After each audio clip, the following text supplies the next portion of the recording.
بسم اللہ الرحمن الرحیم۔ السلام علیکم۔ پروگرام الکلام جمعہ اسپیشل کے ساتھ آپ کا میزبان محمد شعیب رضا حاضر خدمت ہے۔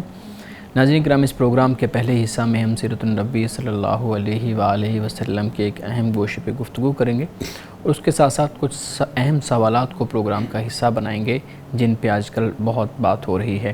حسب سابق ہمارے ساتھ شریک گفتگو ہیں جناب امانت رسول صاحب۔ امانت صاحب خوش آمدید، بہت شکریہ آپ کا۔ میری معاونت کے لیے موجود ہے جناب شارق رسول۔ شارق، تھینک یو سو مچ۔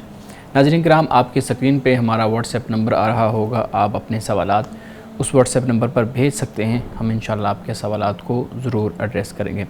امانت صاحب، جمعہ اسپیشل میں ہم کوشش کرتے ہیں کہ ہم سیرت النبی صلی اللہ علیہ وآلہ وسلم کے ایک بہت اہم گوشے پہ گفتگو کریں۔ آج ہمارے ناظرین کے لیے بتائیے گا کہ کس موضوع پہ آپ گفتگو کریں گے؟ بسم اللہ الرحمن الرحیم۔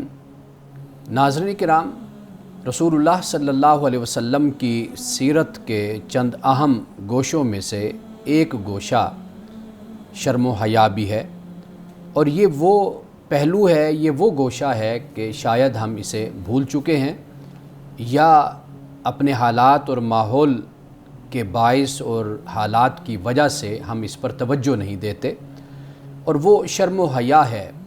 رسول اللہ صلی اللہ علیہ وسلم کی شخصیت میں شرم و حیا تھی۔ حضرت انس رضی اللہ تعالی عنہ اسے بیان کرتے ہیں کہ کان النبی شدید الحیاء، کہ رسول اللہ صلی اللہ علیہ وسلم شدید حیا والے تھے۔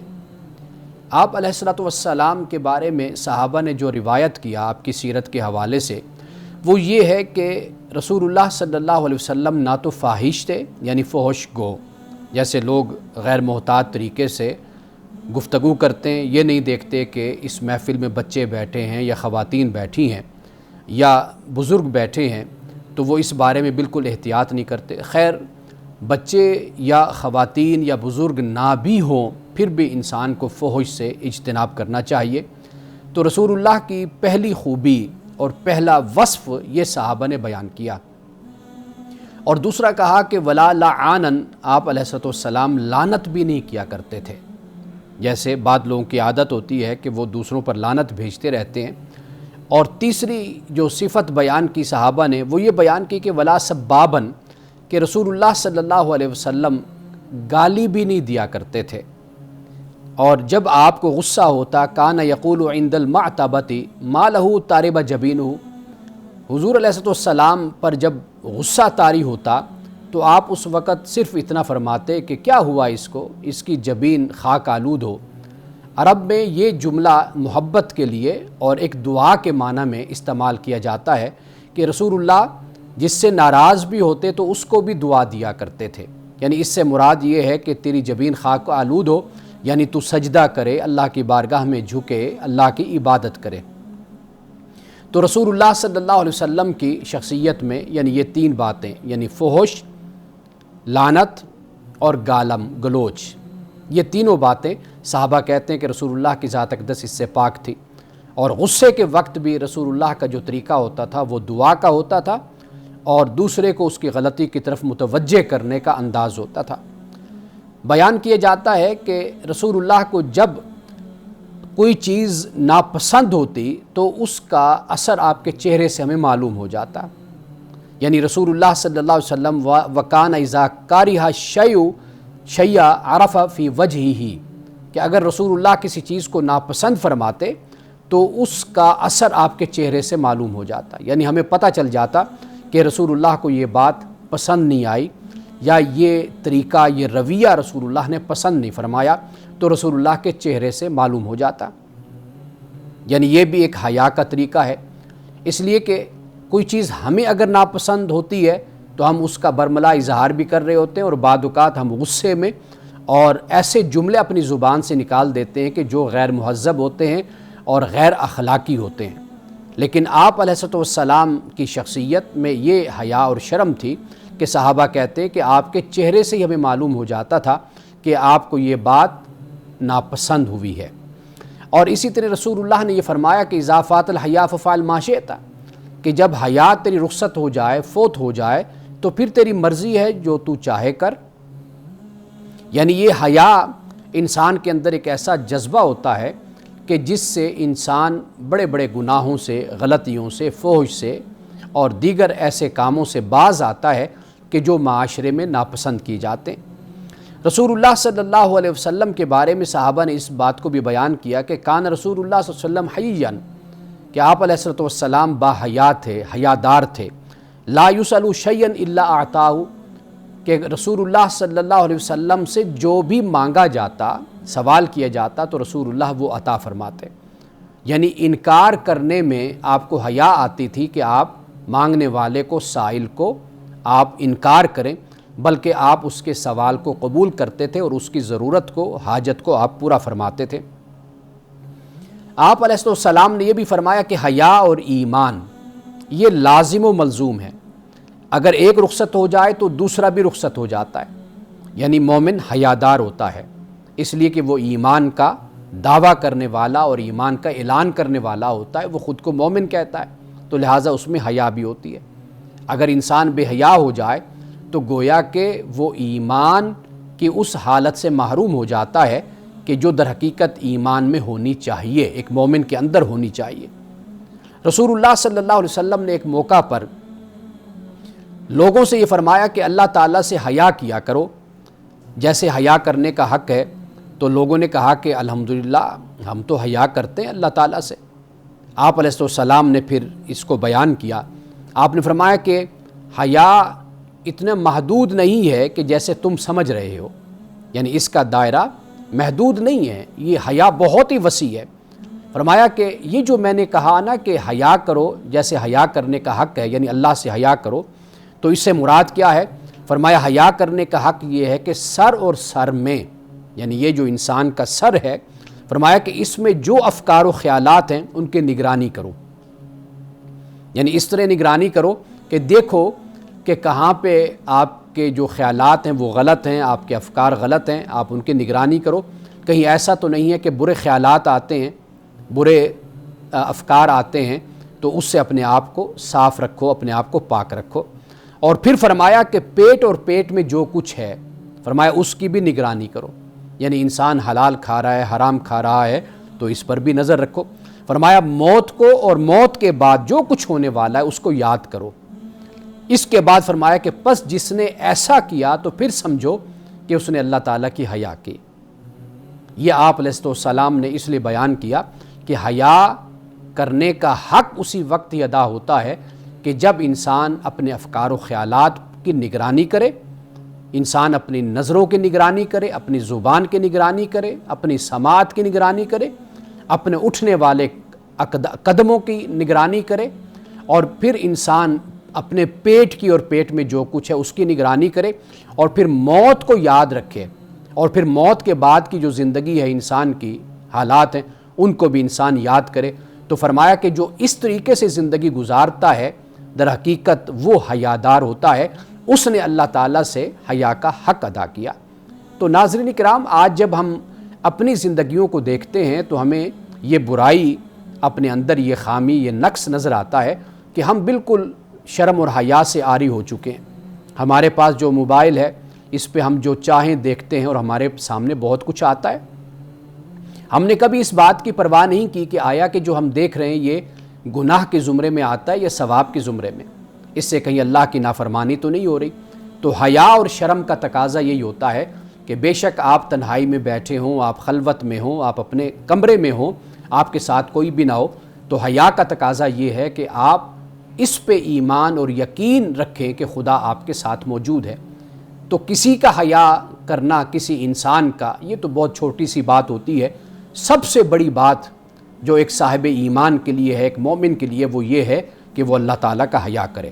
یعنی جب وہ بند کمرے میں بیٹھا ہے، خلوت میں ہے، اکیلا ہے، تو پھر وہ کوئی ایسا گناہ نہ کرے کہ جو شریعت جس سے منع کرتی ہے، کوئی ایسا حرام کام نہ کرے جس سے دین منع کرتا ہے۔ اگر ایک شخص اپنے آپ کو روک لیتا ہے صرف اس وجہ سے کہ یہ اللہ کا حکم ہے کہ یہ گناہ کا کام ہے، یہ میں نے نہیں کرنا، تو در حقیقت اس نے پھر اللہ تعالیٰ سے حیا کی ہے۔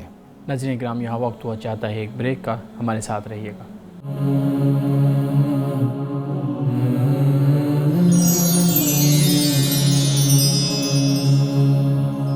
ویلکم بیک ناظرین، ہمارے صاحب بہت شکریہ، آپ شرم و حیا کے موضوع پہ رسول اللہ صلی اللہ علیہ وآلہ وسلم کی سیرت کا جو پہلو ہے اس پہ بات کر رہے تھے. بہت سے سوالات ہیں اس پہ بھی, خاص طور پہ اگر ہم اپنے معاشرے میں دیکھیں, یونیورسٹیز کے ماحول کو دیکھیں, اسکول کالجز کے ماحول کو دیکھیں, ایون اپنی جو گیدرنگ ہے اس کے ماحول کو دیکھیں, تو بہت زیادہ خرافات ہیں جو اس سیرت النبی صلی اللہ علیہ وآلہ وسلم کے پہلو کا جو گوشہ ہے اس کو چھوڑ کے ہم نے اختیار کی ہیں.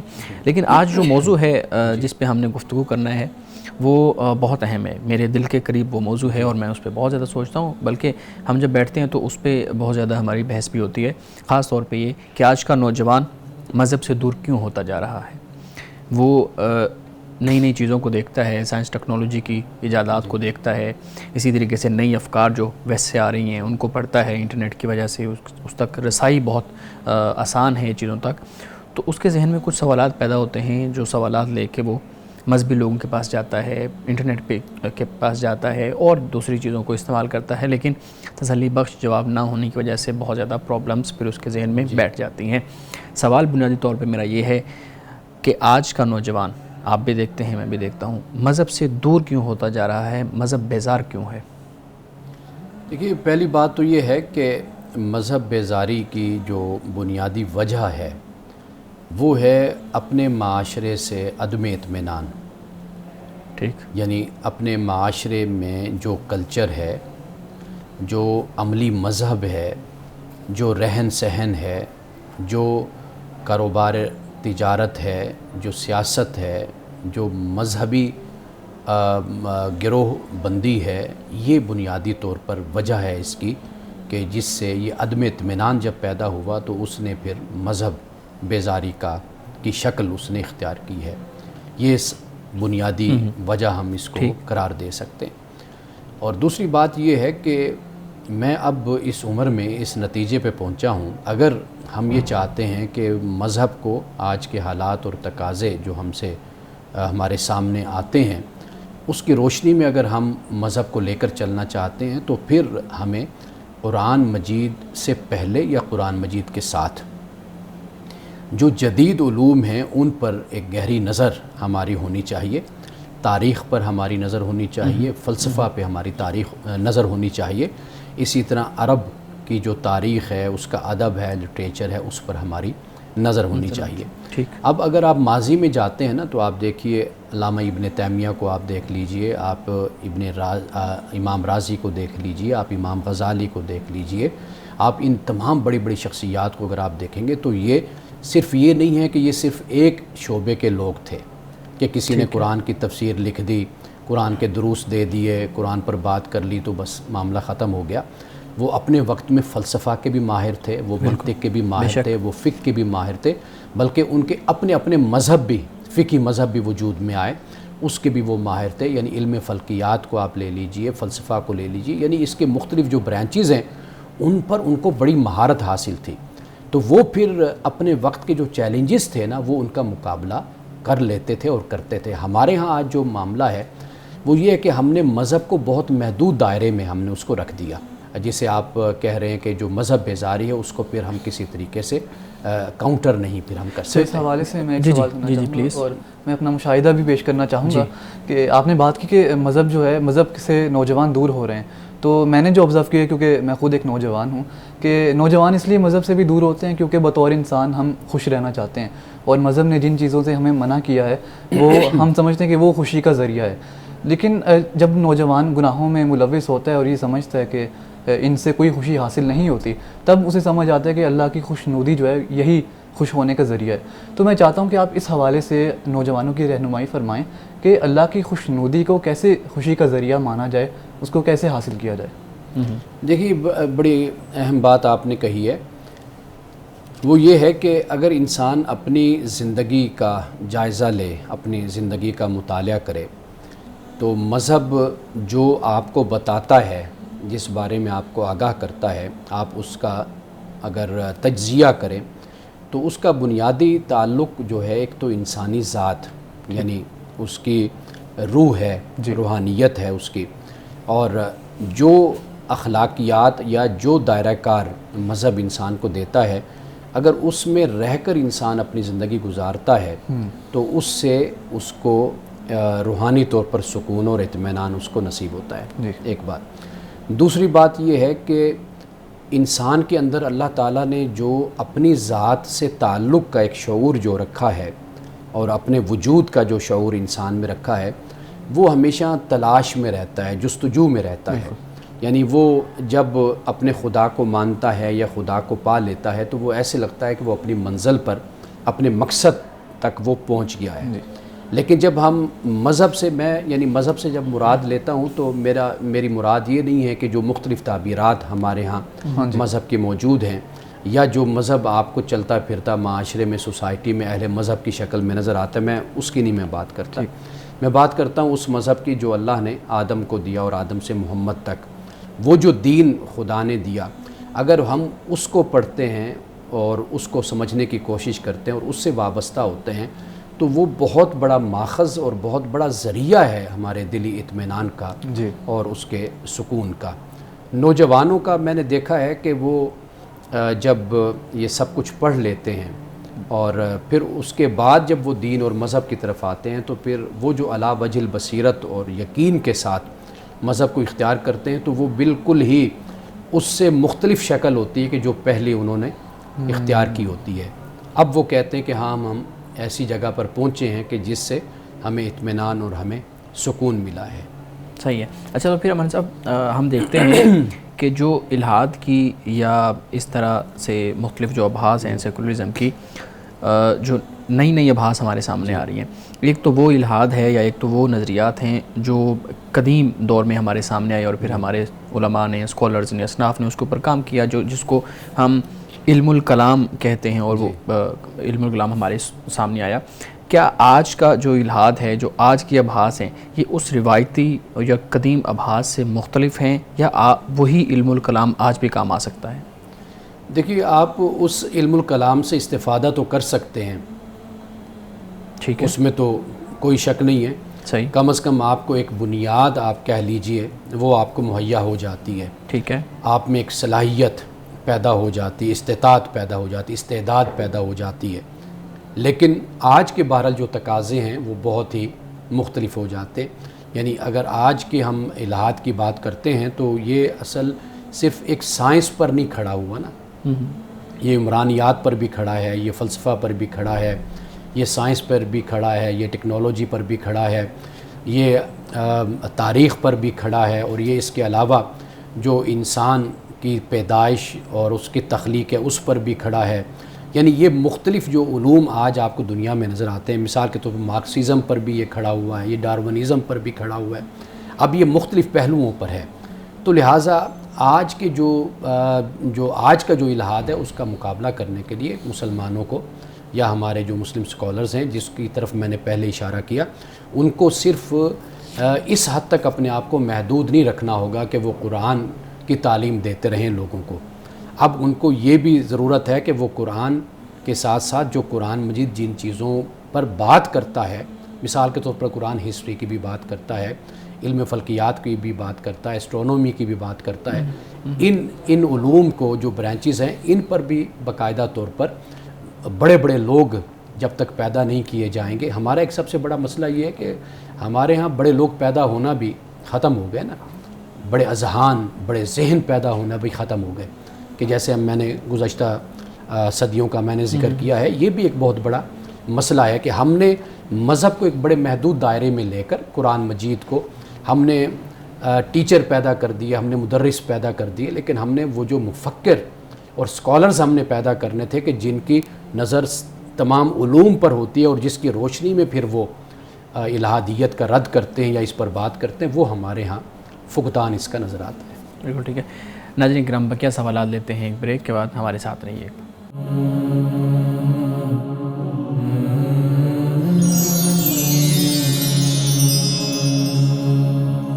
ویلکم بیک ناظرین. امان صاحب، آپ بریک میں جانے سے پہلے بات کر رہے تھے کہ ہمارے ہاں قحط الرجال کا جو معاملہ ہے وہ بہت ایک سنگین مسئلہ ہے کہ ایک صدی میں ہمارے پاس کتنے اسکالر اسلاف پیدا ہوئے اور آج ہمارے پاس کس طرح کے لوگ ہیں.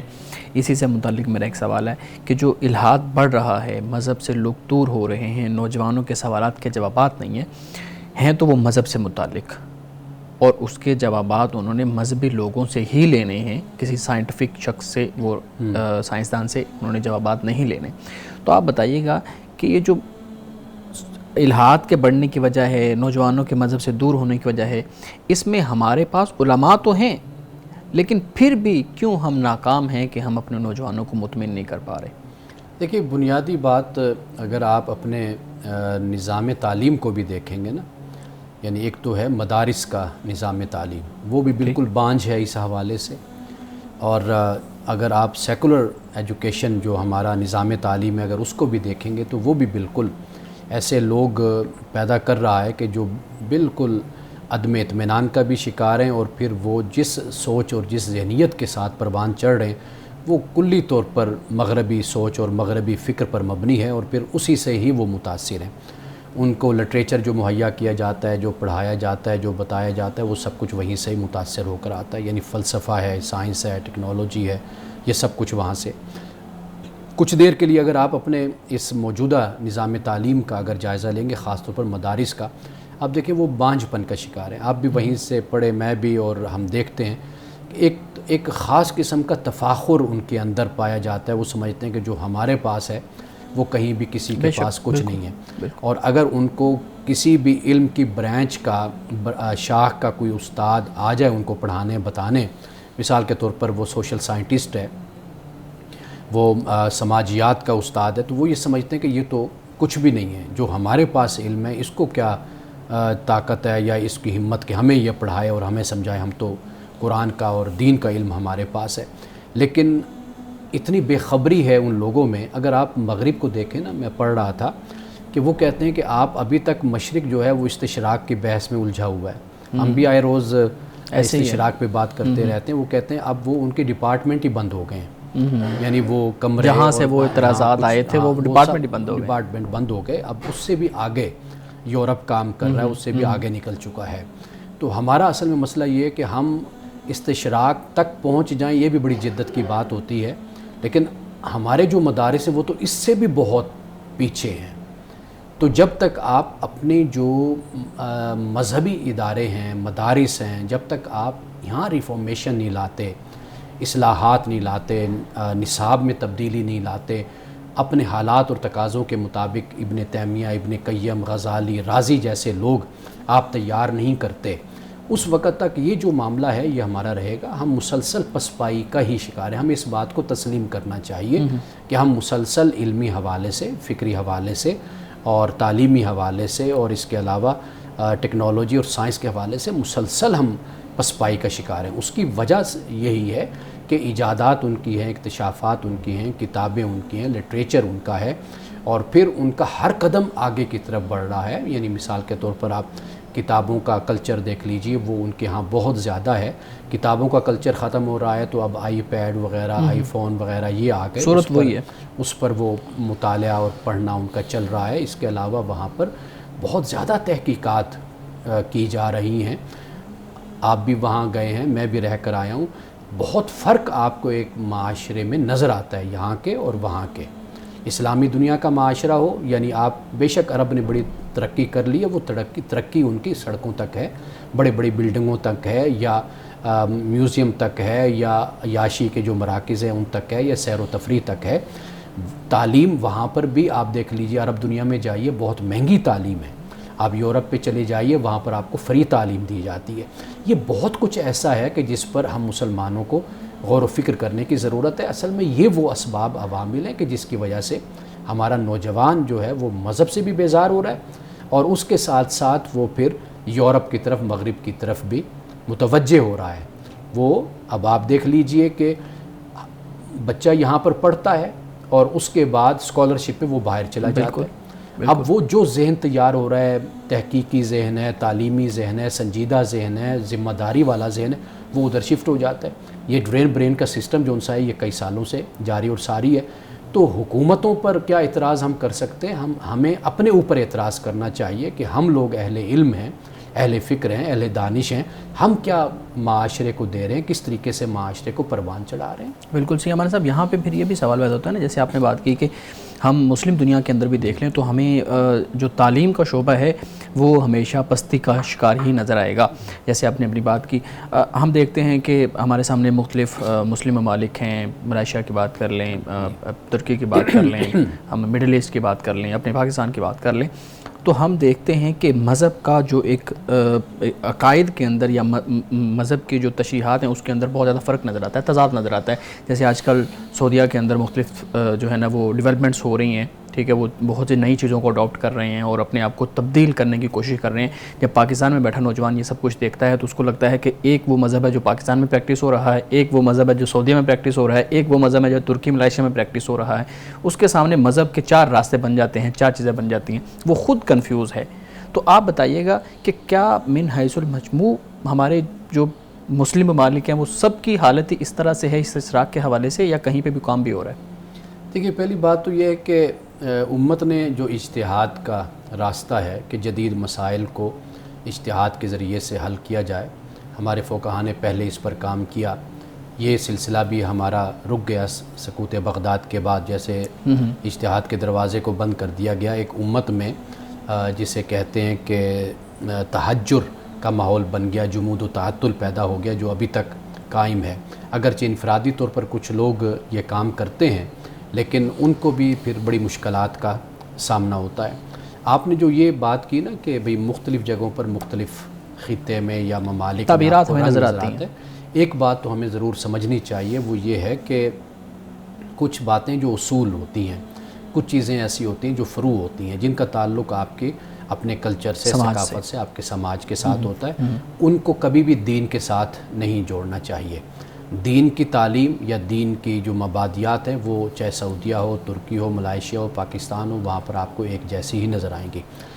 ہم اصل بات ہمارے ہاں جو رویہ اختیار کیا جاتا ہے وہ یہ ہے کہ ہم متانت کے ساتھ, وقار کے ساتھ تحقیق کی طرف نہیں جاتے, ہم الزام اور تہمت اور ان کی طرف ہم جلدی چلے جاتے ہیں. مثال کے طور پر اگر سعودیہ کی میں جو کچھ ہو رہا ہے, آپ نے جس طرف اشارہ کیا, تھوڑا سا اس کا پھر آپ پس منظر دیکھیں, وہ بھی ہمیں اسی اثرات کے تحت نظر آتا ہے کہ جو ہم ایک معاشرے میں جو استعماری یا سرمایہ دارانہ نظام کے جو اثرات ہیں وہ وہاں پہ نظر آتے ہیں, مغربیت کے اثرات نظر آتے ہیں. اس لیے کہ وہ جو ایک لیوشلی ایک لائف ہے کہ جس میں ٹیکنالوجی ہے, جس میں سائنس ہے اور انسان علوم میں آگے بڑھتا چلا جا رہا ہے, اس چیز نے قوموں کو متاثر کیا ہے. آپ بے شک اس پہ تنقید کریں لیکن پس منظر کو جان کر تحقیق کے ساتھ اگر آپ بات کریں گے تو وہ زیادہ اثر رکھے. ٹھیک, امان صاحب یہاں پہ ایک آخری سوال میں آپ کے سامنے رکھتا ہوں. ہم نے دیکھا کہ مغرب کے اندر بھی مذہب اور سیاست یا مذہب اور ریاست کی بڑی کشمکش رہی اور بہت ٹائم پیریڈ انہوں نے اس پہ بہت سے لوگوں کی جانیں بھی گئیں, بہت سے وسائل بھی ضائع ہوئے. ہم دیکھتے ہیں کہ کہیں نہ کہیں پاکستان کے اندر بھی یعنی اس ایشیا کے اندر بھی اسی طرح کا ماحول بن رہا ہے. تو کیا خیال ہے آپ کا کہ جیسے مغرب کے اندر مذہب کی ریلیونس جو ہے وہ جتنی رہ گئی ہے لوگوں کی زندگی میں, کیا آنے والے دنوں میں پاکستان یا اس خطے کے اندر بھی وہی کچھ نہیں ہونے والا؟ دیکھیے, اہل مذہب نے الحاد کا مستقبل طے کرنا ہے. اہل مذہب نے الحاد کا مستقبل طے کرنا. ٹھیک, جیسے ہم پہلے گفتگو کر چکے, اگر اہل مذہب اپنے کردار پر اور اپنی افکار پر نظر ثانی کریں, سوچیں کہ ہم الحاد کا مقابلہ اس رد عمل کے انداز میں نہیں کر سکتے جو کچھ ہمارے ہاں ہو رہا ہے. وہ یہ ہو رہا ہے کہ فلاں کو پکڑ لو, فلاں کو جیل میں ڈال دو, فلاں کو آواز نہ اٹھانے دو, کسی کو بات نہ کرنے دو, یہ مغربیت پسند لوگ ہیں, یہ فلاں ہیں. یہ جو رد عمل, یہ جو طریقہ ہمارے ہاں اختیار کیا جاتا ہے, اس سے الحاد مزید پھیلے گا, مذہب بیزاری مزید پھیلے گی لوگوں میں. آپ وقتی طور پر اپنے اشتعال کو, اپنے جذبات کو آپ بیان کر دیتے ہیں, اس کا اظہار کر دیتے ہیں, آپ کا تو اطمینان ہو جاتا ہے. لیکن آپ اگر اس پر غور کریں کہ مثال کے طور پر اگر ایک نوجوان اسلام پر اعتراض کر رہا ہے, نعوذ باللہ توہین کر رہا ہے, تو اس کے پیچھے عوامل کیا ہیں, اسباب کیا ہیں. آپ ان اسباب اور عوامل پر جب تک غور نہیں کریں گے اور اس کا علاج نہیں کریں گے تو یہ یاد رکھیے کہ یہ ایک نوجوان نہیں, 20 نہیں, سینکڑوں نہیں, ہزاروں, بلکہ ان کی تعداد میں دن بدن روز بروز اضافہ ہوتا چلا جا رہا ہے اور یہ پھیلتا چلا جا رہا ہے. تو اہل مذہب ہی نے در حقیقت الحاد کا مستقبل طے کرنا ہے کہ آیا کہ انہوں نے پاکستان کو ایک اسلامی معاشرہ، ایک مسلم معاشرہ رکھنا ہے یا نہیں رکھنا، یہ جو اسلام کا نام لیا جاتا ہے حکومت میں، سیاست میں، معاشرت میں، آیا کہ یہ لیا جاتا رہے یا اس کو انہوں نے اس دروازے کو بند کرنا ہے، یہ اب اہل مذہب پر ہے۔ میں آخری بات اس حوالے سے یہ کہوں گا، اگر آپ گزشتہ صدی میں چلے جائیں نا، آپ علامہ شبلی نعمانی کا کام دیکھ لیں، میں ان کے ادارے کو آئیڈیلائز کرتا ہوں اس حوالے سے کہ انہوں نے جو بھی مغرب سے ایک سوچ آئی تو ان کی کتابوں کو، مغرب کی کتابوں کو ٹرانسلیٹ بھی کیا تاکہ اس کا جواب ہو، اس پر غور و فکر ہو، سوچا جائے، پھر اس کے بارے میں کچھ لکھا جائے۔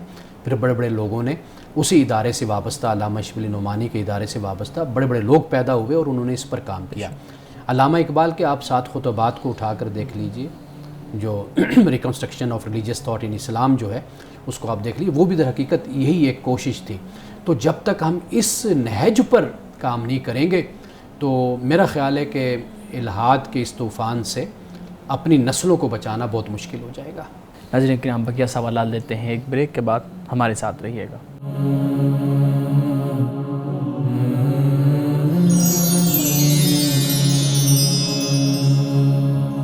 ویلکم بیک ناظرین۔ جی شارق، آپ پلیز سوالات رکھیے گا ہمارے صاحب کے سامنے۔ کیا دین اور مذہب میں فرق ہے یا دونوں ایک ہی ہیں؟ دین اور مذہب، پہلی بات تو آپ دین سمجھ لیجئے، قرآن مجید میں جو دین کا لفظ ہے یہ 4 معنی میں استعمال ہوا ہے۔ ایک تو جزا کے لیے استعمال ہوا، جزا کے معنی یعنی جو بدلہ ہوتا ہے۔ ایک اس کا معنی استعمال ہوا ہے اطاعت، فرما برداری کے معنی میں۔ دین کا ایک مطلب ملک کا قانون آپ کہہ لیجئے، یہ تیسرا معنی ہے۔ چوتھا معنی دین کا مطلب آپ عقیدہ آپ کا جو ہوتا ہے، آپ جس طرز زندگی کو مانتے ہیں کہ میں اس کے مطابق زندگی گزارتا ہوں یا گزاروں گا، تو اس کو بھی دین کہا جاتا ہے۔ مذہب جو لفظ ہے یہ قرآن مجید میں تو نہیں آیا، اچھا، تو لیکن مذہب کا مطلب ہے کہ یعنی جس پر آپ چلتے ہیں، جس کے گزرتے ہیں، اور اس کو پھر مذہب کا نام دیا جاتا ہے۔ لیکن دین جب ہم کہتے ہیں تو یہ دین اللہ سبحانہ و تعالیٰ کی طرف سے حضرت آدم سے لے کر رسول اللہ صلی اللہ علیہ وسلم تک جو احکامات دیے گئے وہ اس کو ہم کہتے ہیں یہ دین ہے۔ لیکن مذہب کا لفظ آپ کہہ سکتے ہیں کہ یہ کامن لفظ ہے، یعنی جیسے مثال کے طور پر کسی کی کوئی رائے ہو، فتویٰ ہو، تو اس کے لیے بھی ہم کہتے ہیں، جیسے مذہب ہے ابی حنیفہ کہ ابو حنیفہ کا یہ مذہب، school of thought, school of thought آپ کہہ لیجیے، تو اس معنی میں ہم اس کو استعمال کر لیتے ہیں۔ لیکن ہم یہ نہیں کہیں گے کہ ابو حنیفہ کا دین وہ مذہب، اس امام ابو حنیفہ کی رائے کے لیے، ان کے فتویٰ کے لیے ہم مذہب کا لفظ استعمال کریں گے، تو لہٰذا مذہب ہم دین کے لیے بھی استعمال کر لیتے ہیں۔ اچھا، مذہب جو انسانی جو فکر ہے، انسانی رائے ہے، یا اس کا ایک مکتبہ ہے، ہم اس کے لیے مکتب ہے، اس کے لیے بھی ہم اس کو استعمال کر لیتے ہیں۔ تو اس لحاظ سے مذہب عام لفظ ہو جاتا ہے، تو دین خاص جو خدا کی طرف سے دیا جاتا ہے تو ہم اس کو دین کہتے ہیں۔ کیا جو قرآن میں جن 7 آسمانوں کا ذکر ہے، کیا یہ وہی آسمان ہیں جو ہم اپنے اوپر دیکھتے ہیں؟ کیا ان کا ہماری کائنات میں وجود ہے؟ دیکھیے، قرآن مجید نے تو 7 سماوات یہ کہا ہے، 7 آسمان، اور اسی طرح 7 زمینیں بھی قرآن پاک نے بیان کی ہیں۔ ابھی یہ سائنس کا دور ہے، اس پر تحقیق ہو رہی ہے، لیکن قرآن مجید نے جو بیان کیا وہ یہی ہے۔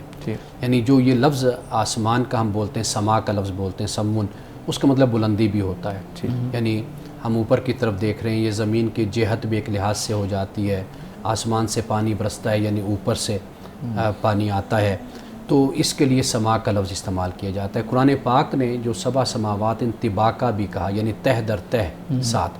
ابھی فی الحال تو قرآن مجید نے یہ بیان کیا، آنے والے سالوں میں، صدیوں میں آپ دیکھیے کہ سائنس اس بارے میں مزید کیا تحقیق پیش کرتی ہے۔ قرآن میں کئی ایسی باتیں ہیں کئی ایسی باتوں کا ذکر ملتا ہے کہ جو کہ ہم نے سائنسدانوں کی مدد سے بعد میں ڈسکور کی ہیں، اور ابھی جیسے میں نے 7 آسمانوں کی بات کی، کیا خدا ہم سے یہ چاہتا ہے کہ ہم خود ڈسکور کریں جو اس نے نشانیاں دی ہیں قرآن میں، یا پھر تو لیکن قرآن میں خدا نے کلیئرلی کیوں نہیں بتایا تاکہ ہم فوراً سے اس کو سمجھ سکیں کہ کیا کن باتوں کا ذکر ہے؟ دیکھیے، قرآن مجید نے کلیئرلی ہی واضح طور پر ہی چیزوں کو بیان کیا ہے، اور انسان کو اس بات کی دعوت دی ہے کہ وہ غور و فکر کرے، تدبر تفکر کرے۔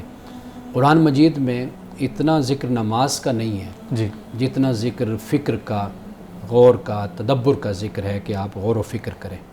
تو اس کی بہت زیادہ تعلیم ہے اور اللہ تعالیٰ نے اس کو بہت ہی پسند فرمایا ہے. یعنی اللہ کے جو نیک بندے ہیں، علماء ہیں، قرآن پاک نے یہی بیان کیا کہ الذین یذکرون اللہ قیاما وقعودا وعلی جنوبہم، کہ وہ اللہ کو یاد کرتے ہیں اٹھتے بیٹھتے لیٹتے. ویتفکرون فی خلق السماوات والارض، اور آسمانوں اور زمین کی تخلیق میں وہ غور و فکر کرتے رہتے ہیں. جی ربنا ما خلقت ھذا باطلا، اور پھر کہتے ہیں کہ مولا یہ سب کچھ تو نے باطل نہیں پیدا کیا.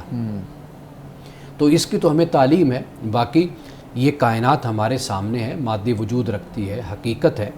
ہم اور اس میں یہ کچھ دنوں سے یہ بات میں سوچ رہا تھا کہ اللہ تعالیٰ نے یہ جو کائنات بنائی ہے اور ہر چیز میں اللہ نے انسان کے لیے فوائد رکھے ہیں، ثمرات رکھے ہیں اور بڑی یعنی حکمتیں اس میں پوشیدہ رکھی ہیں. میں تو آج کل اس پہ غور کر رہا تھا کہ اب لوگ شہد کی مکھی جو ہے، چھوٹی مکھی شہد کی، اس سے بھی علاج کرتے ہیں. یعنی ہم اس کو، وہ جو ہمیں ڈنگ مارتی تھی تو ہم ڈرتے تھے کہ پتہ نہیں یہ اس سے کیا ہمارا نقصان ہو اور پتہ نہیں یہ ہمیں کیا مضر اثرات اس کے ہوں گے. لیکن آج کی سائنس نے اور جدید جو علم ہے، ایجادات ہیں، اس نے تحقیقات نے یہ بتایا کہ یہ انسانی وجود کے لیے، انسانی جسم کے لیے بہت اچھا ہے. تو گویا کہ آپ دیکھیے کہ چھوٹی چھوٹی چیزیں اللہ تعالیٰ نے ہم جسے بالکل ہی ناکارہ، قرآن پاک نے کہا نا کہ کوئی چیز بھی فضول نہیں ہے. انسان کے بارے میں بھی کہا کہ یحسب الانسان ان یترک سدی، انسان کیا سمجھتا ہے ایسے چھوڑ دیا جائے گا. تو ہر چیز اپنی جگہ پر فائدہ مند ہے. ایون کہ مکھی یا مچھر، اس پر جو جدید تحقیق سامنے آئی ہے وہ حیران کن ہے، انسان پریشان ہو جاتا ہے. تو یہ معمولی سا کیڑا ہوتا ہے. آپ اسی طرح یہ جو عنکبوت جس کو مکڑی کہا جاتا ہے، آپ اس کا کام دیکھیں، آپ شہد کی مکھی کا کام دیکھیں، قرآن پاک نے اس کو بھی بیان کیا ہے. تو مطلب یہ ہے کہ ایسا لگتا ہے کہ ابھی تو 100% میں سے 1% بھی اس کائنات کو ہم دریافت نہیں کر سکے. جی تو یہ اتنی بڑی دنیا ہے اللہ تعالیٰ کی کہ جو وسیع ہے. مولانا صاحب آج کی حدیث مبارکہ بیان کیجیے گا. آج کی حدیث مسند امام احمد سے ہے اور حدیث کا نمبر ہے 6816. 6816 یہ حدیث نمبر ہے. حضرت اسماء بنت ابی بکر رضی اللہ تعالی عنہ بیان کرتی ہیں کہ ایک مرتبہ میری والدہ قریش سے معاہدے کے زمانے میں میرے پاس آئی اور اس وقت وہ مشرکہ بھی تھیں اور ضرورت مند بھی تھیں. میں نے رسول اللہ صلی اللہ علیہ وسلم سے عرض کی، یا رسول اللہ، کیا میں ان کے ساتھ صلہ رحمی کر سکتی ہوں، یعنی حسن سلوک سے پیش آ سکتی ہوں؟ آپ نے فرمایا کہ بالکل، اپنی والدہ سے حسن سلوک سے پیش آؤ، صلہ رحمی کرو. یعنی رسول اللہ صلی اللہ علیہ وسلم نے حضرت اسماء بنت ابی بکر کو، جن کی والدہ مشرکہ ہیں، یہ نہیں فرمایا کہ بھئی چونکہ یہ مشرکہ ہے، یہ کافرہ ہے، تو تم ان سے حسن سلوک سے مت پیش آؤ، صلہ رحمی نہ کرو کیونکہ یہ کافرہ ہے. نہیں، فرمایا کہ تمہاری ماں تو ہے نا، تو ماں ہونے کے ناطے اپنی والدہ کی عزت کرو، احترام کرو، ان کی خدمت کرو، حسن سلوک سے پیش آؤ، صلہ رحمی سے پیش آؤ. ناظرین کرام، اس دعا کے ساتھ اپنے پروگرام کا اختتام کریں گے. اللہ رب العزت حسن کلام اور تاثیر کلام عطا فرمائے، ہماری زبان کے گروں کو کھول دے اور سننے والوں تک خیر کا پیغام پہنچے. اجازت دیجیے، خدا حافظ.